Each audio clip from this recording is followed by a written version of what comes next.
Welcome to the deep dive. We sift through stacks of sources to pull out those golden nuggets of knowledge you need. So you can be truly well-informed. Exactly. And today we're on a really fascinating journey. We're looking at profound personal transformation and also these universal principles of, well, exponential growth. It sounds like two completely different worlds, doesn't it? It really does. But what if they're actually, deeply connected? What if they reveal a kind of blueprint for your life? That's what's so compelling here. Yeah. How these seemingly separate things, a very personal memoir about uh, facing huge adversity, and then this quite powerful financial concept, how they can actually shed light on each other. Right. This deep dive, I think, will show us how one woman's really courageous story, rebuilding her life after a health crisis, gives us a kind of living blueprint. A blueprint for understanding growth. Yes, and not just financial growth, but how we compound strength, purpose, resilience in all parts of life. That's exactly what we're aiming for. So our sources today. First, Shaletta Denise Germain's really impactful Kindle memoir, I Found Out I Had Breast Cancer on My Lunch Break. Wow, what a title. It is. And second, an insightful deep dive from the Abundance Blueprint podcast with Naomi Saadiq. It's titled, How Fast Can Your Money Double? And it really unpacks the rule of 72. Okay, so our mission then is to understand how those deep lessons, resilience, purpose, from the personal story, how they can be viewed through this, well, strategic lens of blueprinting abundance. Showing you how to measure growth, how to invest your energy, your time, your trust in your own journey. Exactly, taking the abstract and making it concrete. Okay, so let's dive into this book first. I Found Out I Had Breast Cancer on My Lunch Break. Yeah, that title, it just stops you, doesn't it? It really does. Imagine you're just having an ordinary lunch break. Right, mundane. And boom, in an instant, your life is permanently changed. Breast cancer diagnosis. That's the raw reality Shaletta Denise Germain is sharing. And she describes the memoir as going beyond just, recounting the medical side. Right, it's more than that. It's positioned as a practical guide for breast cancer thrivers, caregivers, really anyone looking for strength when facing adversity. It covers some really crucial stuff, too, things often overlooked. Of course. Like navigating the healthcare system with confidence, the emotional and financial struggles that come with treatment. Which can be immense. Absolutely. And the vital role of support friends, family, and what she calls an unshakable faith. What really struck me, though, was what you mentioned earlier, the time it took. Yes. The author, Shaletta, she shared this took her 7 years to write. 7 years. Yeah. And she doesn't describe it as just a project. She calls it a spiritual assignment. Like giving birth to something sacred. That's the exact phrase she used, pulling words from places so deep I could barely speak them aloud. Wow. And she's very clear. It wasn't easy, it wasn't quick, it wasn't pretty, but it was necessary. That sustained effort, that dedication over 7 years, turning something so traumatic into a resource, it really makes you think about compounding effort, doesn't it? Yeah. Even slow effort. It really does, which leads to the question, why? Why was it necessary? Exactly. And Yeah. Shaletta answers that. She says she wrote it for every woman who has ever felt blindsided by life, for every soul who has been handed a diagnosis, a loss, a heartbreak, or a breaking point, and still found a way to breathe. So it's intensely personal, but also universal. Precisely. She says this is not just my story, this is our story. It's an invitation, really, to you, the listener. Inviting you into that shared experience. Navigating challenges, yes, but maybe finding a blueprint for your own resilience within it. Absolutely. The book is framed as a testament to survival, faith, and transformation. And it promises hope. Yes, that even in the darkest moments, there is hope, healing, and a future worth fighting for. The core message, I think, for you listening is your diagnosis is just one chapter. Your story is still being written. A powerful call to, intentional rebuilding. Not just getting through it, but actively building what comes next. And that theme of intentional rebuilding, it's fascinating how it extends beyond the memoir itself. Right, because Shaletta Denise Germain, she's also the founder of Abundance Blueprint, LLC. And the host of the Abundance Blueprint podcast. Exactly.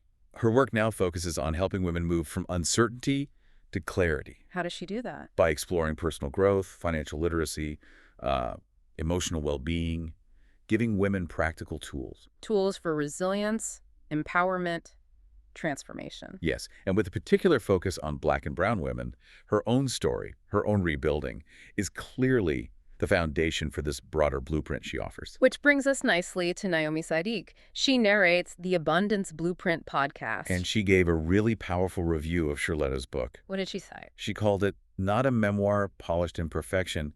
It is a mirror. Cracked. Honest. Ooh, I like that. Cracked. Honest. Yeah. And she really emphasizes the message. You are not alone. You are not a statistic. You are not what broke you.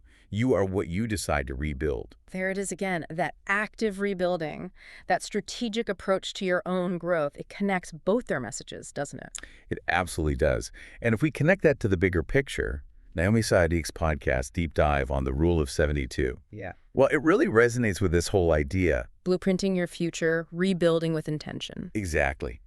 The show's core message is stated as, where we don't chase abundance, we blueprint it. Blueprint it. I like that framing. It's presented almost as a wake-up call for anyone working hard but, not seeing their wealth multiply. And wealth here probably means more than just money, right? I think so. Yeah. Financial, emotional, impact, whatever form that wealth takes for you. Okay, so let's talk about this rule of 72. What does it actually mean for you listening? Right. It's a financial principle, first and foremost. And it's remarkably simple, actually. Okay. You take the number 72 and you divide it by your annual interest rate, the rate of return you're getting on an investment. Okay, 72 divided by the rate. And the answer, roughly, is the number of years it takes for your money, your investment, to double. Ah, okay. So it's like a mental shortcut. Exactly. For understanding compounding. So, for example, earn 1% return. Takes 72 years to double. Yeah, but get a 6% return. 72 divided by 6, that's 12 years. Much better. And at 12% return. Just 6 years. Okay, I see the power. Often used for financial planning, right? Definitely. But here's the leap, the broader lens that, well, maybe most people miss. Which is? This rule, this concept, isn't just about finance. Okay. It's about how you strategically, consciously measure your growth. In your business, yes, but also in relationships, in your sense of purpose. So it teaches you to value your time, your energy, as much as your money. Precisely. Your treasure, yes, but also your time.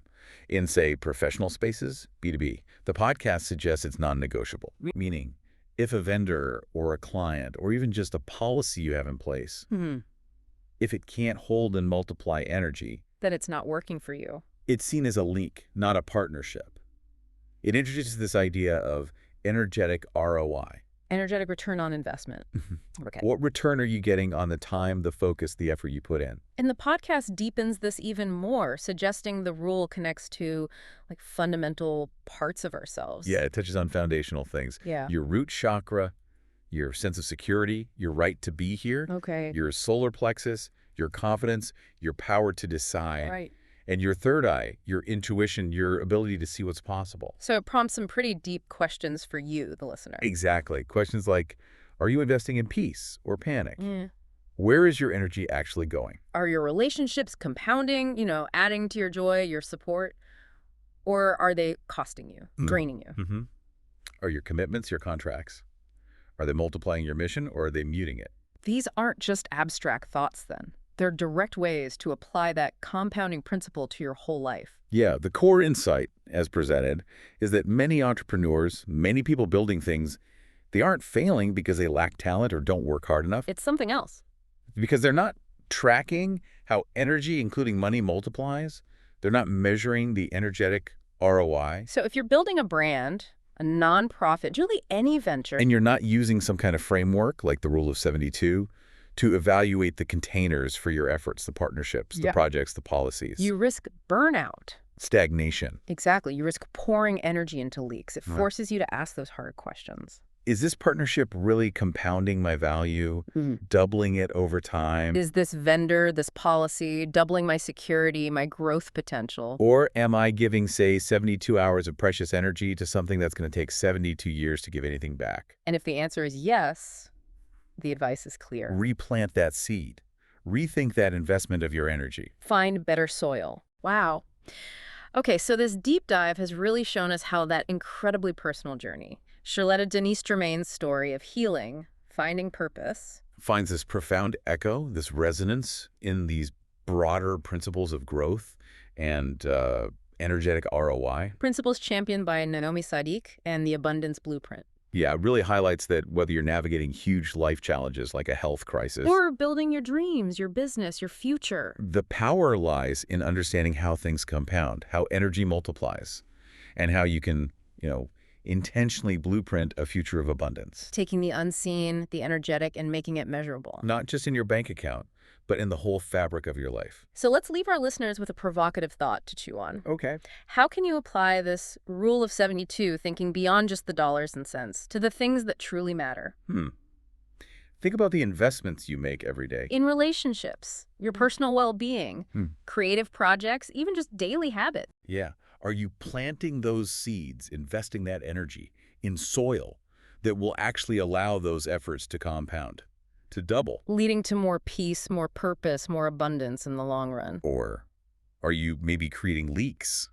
Places where your valuable energy is subtly draining away without giving you a significant return. It's a powerful lens to look through. It really is. Yeah. And we definitely encourage you to explore Charlotte Denise Germain's memoir, I Found Out I Had Breast Cancer on My Lunch Break. And also delve into the Abundance Blueprint podcast with Naomi Saadiq, especially that deep dive on the Rule of 72. You can also find out more about Charlotta's ongoing work through Abundance Blueprint LLC and the Phenomenally Women Society. Because, as we've heard today, you are not just surviving. We're doubling. You're building. You're blueprinting.